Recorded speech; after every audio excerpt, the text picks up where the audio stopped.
On fournit plus un travail que des produits. Il y a bien souvent des valeurs liées à l'humain, au territoire.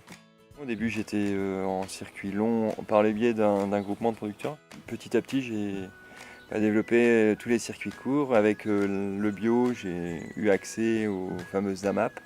Après, il y a des groupements de consommateurs et puis il y a énormément de gens qui viennent aujourd'hui chez nous se servir. Alors la restauration collective, c'est quelque chose que j'ai développé ça fait 2-3 ans seulement, à la faveur de contacts, de rencontres. Le collège d'Avoine, c'est un exemple du genre, puisque c'est assez compliqué de mettre en place un lien de fournisseurs pour des collectivités comme ça, pour des restaurants scolaires. Dans le sens, il faut qu'il y ait l'adhésion à la fois du principal du collège, du responsable d'établissement, de l'intendance, la gestionnaire, et puis du chef de cuisine. Et là, à Avoine, ce qui est fabuleux, c'est qu'il y a eu une énergie folle, une convergence dans le même sens, et c'est vrai que c'est un collège un peu pilote pour nous.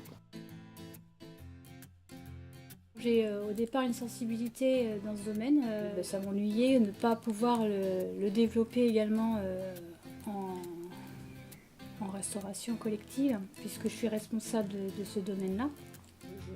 Je suis une adepte de marché également, donc sur les marchés on trouve des producteurs, donc c'est juste des contacts avec les gens, ça passe ou ça passe pas, et puis du coup on réussit à raccrocher ses connaissances pour le collège. Donc je remets les contacts au chef de cuisine, qui est toujours très intéressé, et ensuite lui il se met en contact avec eux. Et grâce à son organisation de plan alimentaire sur 5 semaines, il peut donc voir avec eux en volume ce qui l'intéresse et y répondre favorablement ou pas, quoi. S'ils peuvent répondre, tant mieux pour nous. On anticipe sur les menus. Et cette anticipation, elle est intéressante également parce que ça permet de préparer les commandes auprès des fournisseurs. Donc on développe cette démarche-là de tissu social et économique, c'est notre intérêt. On travaille avec le PNR sur un groupement d'achat, mais vraiment localisé sur le Chinonais, Éveyron et Bourgueillois, et pour essayer de rassembler donc, nos achats et trouver un producteur qui serait intéressé. Donc là, on est parti sur des produits laitiers, donc entre autres les yaourts, fromage de chèvre et les huiles. Il y a des collèges qui commencent à s'intéresser à cette démarche.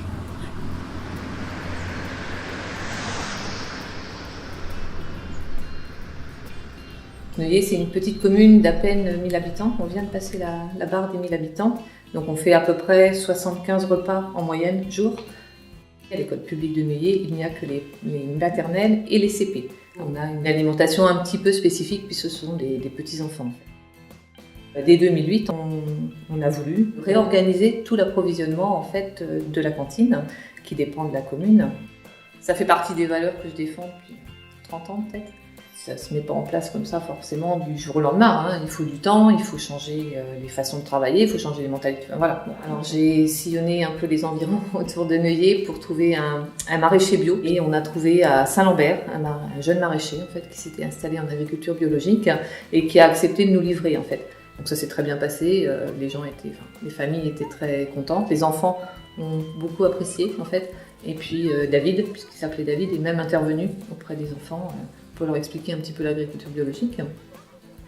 Et les enfants faisaient la différence en fait entre les légumes d'avant et ceux-là. Aussi un autre projet en a découlé, c'est qu'on a fait un potager à l'école. et maintenant en fait les enfants, quelquefois, selon leur production, mangent les légumes qu'ils produisent eux-mêmes sur le potager de l'école. Donc ils sont très fiers. Alors qu'est-ce que vous avez de beau à m'apporter aujourd'hui?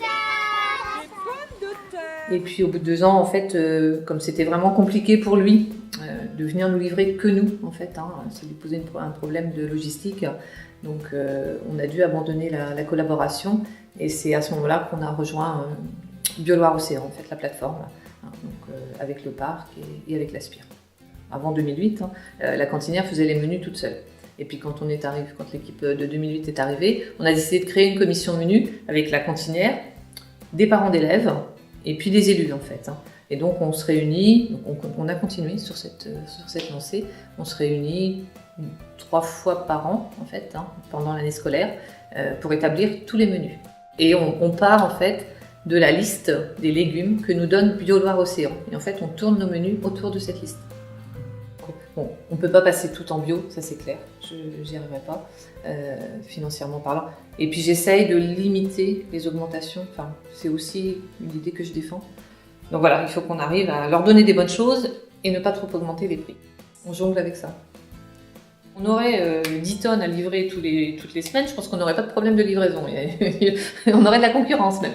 Sauf que voilà, quand on demande 3 salades et 10 kg de pommes de terre ou 5 kg de carottes, mais je vous dis, on est conditionné par la population qu'on accueille dans la cantine. Ce sont des tout petits et on est un petit village. Donc, on a contacté Bio-Loire, on a contacté l'Aspire.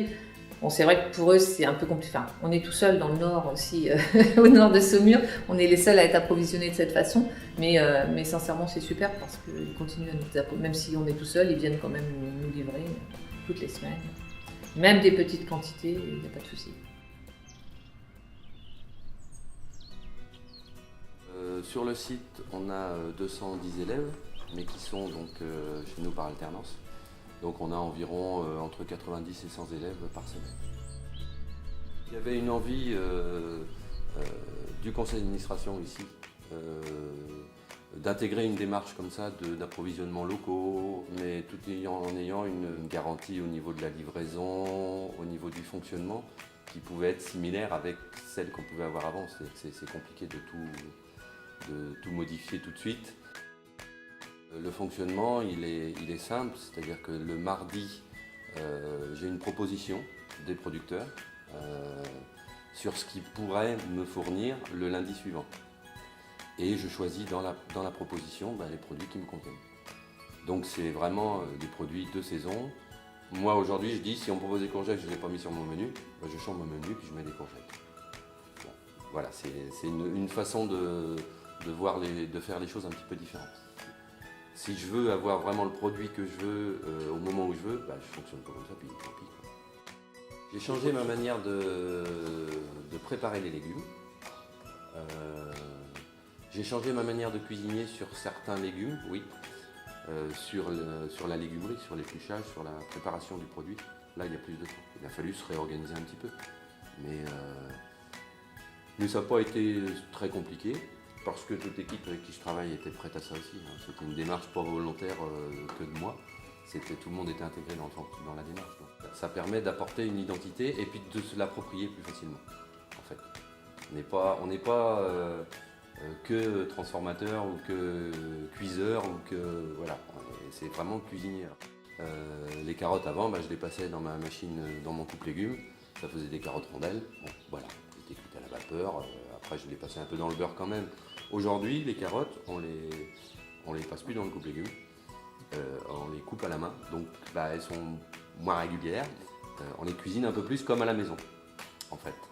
Et je pense que c'est aussi, et c'est pas forcément une volonté réfléchie. C'est aussi parce que naturellement, parce que le produit il est comme ça, on a envie de le travailler de cette façon. Et moi, peut-être que aussi en termes de cuisine, il y a le côté plaisir à manger, mais il y a le côté plaisir à cuisiner. J'ai aussi plaisir à fonctionner comme ça. J'affiche les menus donc en général tous les matins pour le menu du midi et je mets sur le menu si c'est un produit local, d'où il vient, quel producteur, et il me pose des questions. On a un rendu meilleur sur du produit comme ça local, travaillé par un producteur local et puis on sait comment c'est fait. Voilà. Alors que je le vois aussi moi dans le retour après dans l'assiette. Quand c'est du bon produit, en général il n'y a plus rien dans l'assiette. Le résultat et la qualité du produit fait que je pense que le jeu en vaut la chandelle. On a encore plus envie de valoriser le produit quand il vient du territoire et qu'on connaît en fait le producteur. Quand on achète une vieille maison, il y a une histoire dans les murs. Bon, elle se voit pas, mais bon, voilà, elle est là. C'est vrai que le produit du terroir, il a une histoire, on la connaît en plus. c'est ça qui est intéressant. Parce que tous les produits ont une histoire, mais celle-là, on la connaît. Restauco, restauration collective, c'est quelque chose qui peut se développer. Il y a un énorme débouché. Mais il faut mettre en place ces liens et puis résoudre quelques problèmes. C'est aussi une approche environnementale, humaine, sociale, territoriale, puis faire en sorte que nos campagnes vivent, quoi. Donc pour qu'elles vivent, il faut qu'il y ait des entreprises qui travaillent en faisant travailler les gens du coin, qui vont ensuite acheter leurs produits dans les magasins du coin. Ces magasins vont faire du circuit court avec tu vois, tu crées un maillage. Donc tout ça, il faut que ce soit une terre vivante. Et on commence par la production, mais il faut que ça touche aussi les liens entre les hommes.